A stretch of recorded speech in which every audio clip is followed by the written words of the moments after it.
মুন্সি সাহেবের আইনজীবীরা আজকে আদালতে গিয়ে সাবমিশন রেখেছেন যে ওনারা ব্যাংকের সমস্ত লোন পরিশোধ করে দেওয়ার জন্য ব্যাংকের সাথে একটা কম্প্রোমাইজ এগ্রিমেন্ট করেছেন, কিন্তু আমরা বলেছি যে সমস্ত লোন পরিশোধ হয়নি।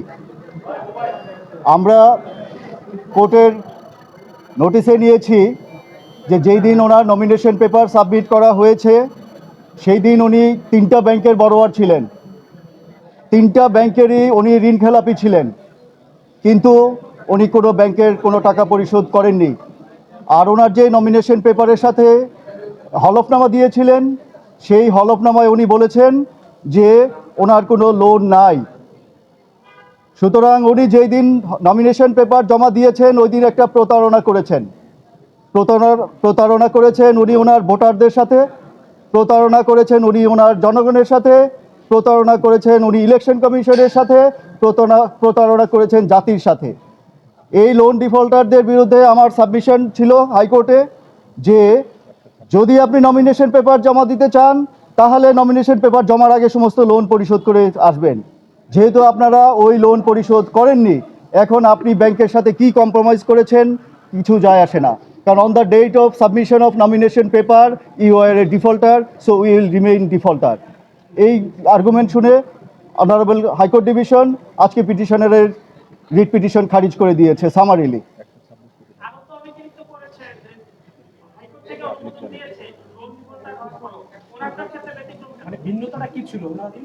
ভিন্নতাটার ক্ষেত্রে অন্যদের এফিডেভিটে কি ছিল আমরা দেখিনি, কিন্তু ওনার এফিডেভিট আমরা আদালতকে দেখিয়েছি যে উনি মিথ্যে কথা বলেছেন, উনি আদালতে মিথ্যা স্টেটমেন্ট দিয়েছেন।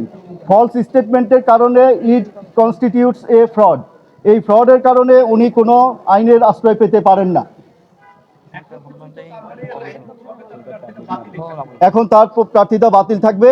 ওনার একমাত্র রাস্তা আছে, উনি যদি অ্যাপিলেট ডিভিশনে গিয়ে হাইকোর্ট ডিভিশনের অর্ডার সেট অ্যাসাইড করাতে পারেন তাহলে হয়তো ওনার নমিনেশন পেপার হতে পারে। জি জি, থ্যাংক ইউ। উচ্চ আদালত যে আদেশটা দিল এই বিষয়ে আপনি প্রতিদ্বন্দ্বী প্রার্থী হিসেবে মাঠে লড়ছেন, আপনার অবস্থানটা বলুন। আমার অবস্থান ঋণ খেলাপিদের বিরুদ্ধে, লুটেরাদের বিরুদ্ধে, যারা ব্যাংকের টাকা গত 17 বছর বা আসলে আমরা এই কিছুদিন নির্বাচনকালীন একটা বিষয় পরিলক্ষিত করেছি। লুটেরাররা আওয়ামী লীগের লুটেরার, বিএনপির লুটেরার, এই লুটেরারদের পরিচয় একটাই, তারা হচ্ছে ব্যাংক খেলাপি, ভোট ডাকাত, তারা হচ্ছে ব্যাংক ডাকাত, তারা জনগণের টাকা, আমার আপনার টাকা চুরি করে তারা হচ্ছে বিদেশে নিয়ে যায়, বিদেশে নিয়ে গিয়ে সন্তানদের বিলাসী জীবনযাপন করায়, এবং দেখা যায় কি শুধুমাত্র নির্বাচনের সময় নির্বাচনের উপলক্ষটাকে তারা একটা মানি মেকিং মেশিন হিসাবে নেয়, যে তারা সংসদ সদস্য হয়ে তারা আবার, যেমন আমার প্রার্থীকে যদি দেখেন, উনি যখন নির্বাচনে জিতেছিলেন 2004-এর দিকে উনি একটা কোম্পানি করেন ম্যাম পাওয়ার। ওই ম্যাম পাওয়ারের মধ্যে উনি নিজে হচ্ছেন ডিরেক্টর, ওনার ছেলে হচ্ছেন একটা অংশ, ওনার ওয়াইফ হচ্ছে একটা অংশ, অর্থাৎ নিজের নামে লাইসেন্স নিয়ে নিজেই কাজ করবে এবং সেই টাকা আবার বিদেশে পাচার করবে।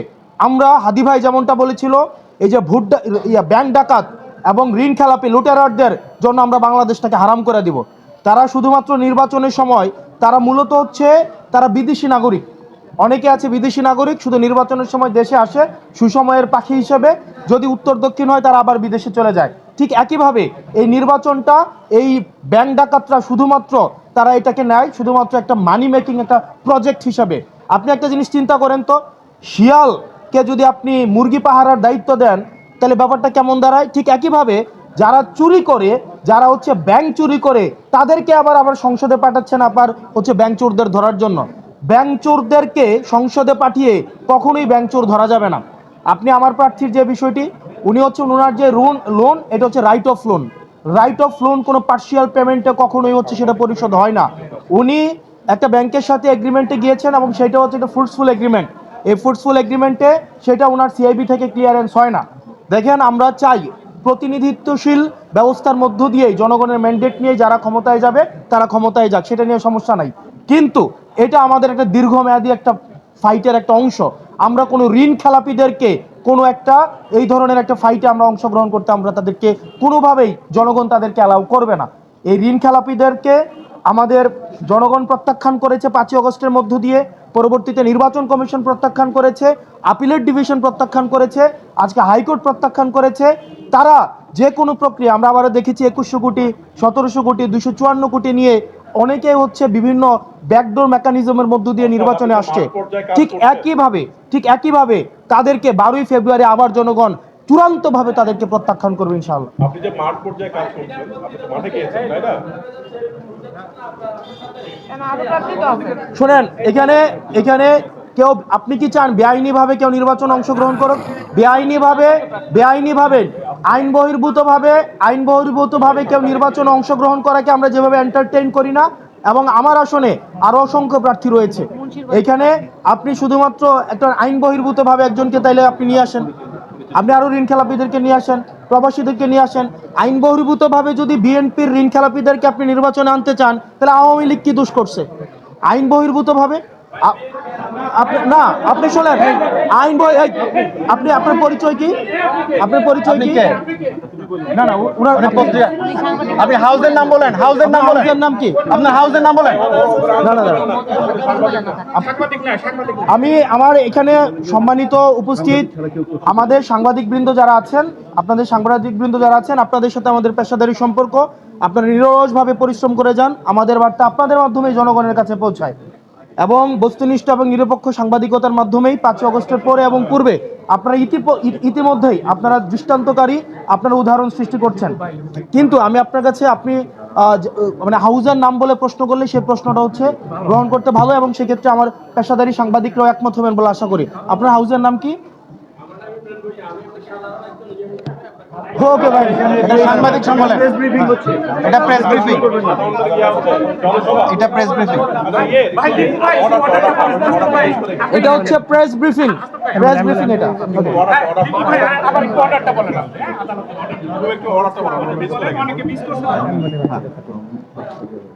হাইকোর্ট ডিভিশন পিটিশনারের লয়ারদেরকে শুনেছে। আমাদের হাসনাতের পক্ষে আমরা লয়াররা আর্গুমেন্ট করেছি, আমাদের আর্গুমেন্ট শুনেছে, নির্বাচন কমিশন আর্গুমেন্ট করেছে। 3 পক্ষের আর্গুমেন্ট শুনে তারপর ওনাদের রিট পিটিশনটা সামারিলি রিজেক্ট করে দিয়েছে। ওনার আর কিছু রইল না হাইকোর্ট ডিভিশনে।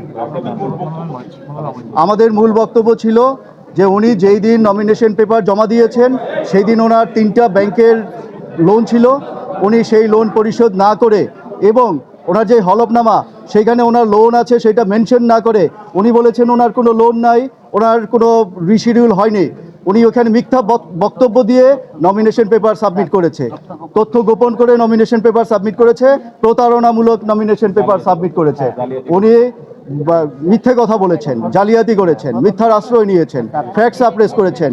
হাইকোর্ট ডিভিশনের পূর্বের একটা জাজমেন্ট আছে জাস্টিস ফারা মাহবুব ম্যাডামের, উনি বলেছেন যদি কোনো প্রার্থী তার হলফনামায় কোনো তথ্য গোপন করে তাহলে এটা হবে ফ্রড এবং উনি হবেন ineligible to participate in the election.